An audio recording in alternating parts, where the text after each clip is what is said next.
అందరికీ నమస్కారం. ఈరోజు పట్టణ 82వ వార్డు నాయకుల ఆత్మీయ సమావేశం చేపట్టడం జరిగింది జానకి రామరాజు గారి ఆధ్వర్యంలో. ఈ కార్యక్రమానికి పెద్ద ఎత్తున మా 82వ వార్డు నుంచి నాయకులు అలాగే కార్యకర్తలు హాజరవడం జరిగింది.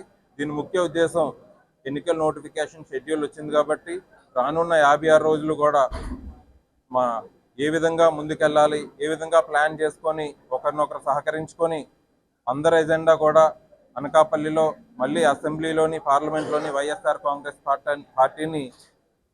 కాంగ్రెస్ పార్టీ జెండా ఎగరవేయడానికి మేమందరమే సమాలోచన చేసుకొని ఒకరినొకరు సహకరించుకొని ఏ విధంగా ముందుకెళ్లాలనేటువంటి దాన్ని డిస్కస్ చేసుకోవడం జరిగింది. దీనికి మా నాయకులందరి తరఫు నుంచి కూడా పూర్తి మద్దతు వచ్చి అందరూ కూడా ఒకటే ఎజెండాతో ఉన్నారు. ఎట్టి పరిస్థితుల్లోనూ కూడా జగన్మోహన్ రెడ్డి గారిని ముఖ్యమంత్రిగా చేయాలి, ఇక్కడ అసెంబ్లీ అభ్యర్థిగా పోటీ చేస్తున్న నన్ను గెలిపించడానికి అందరూ సిద్ధంగా ఉన్నారని వాళ్ళు మద్దతు తెలియజేయడం జరిగింది.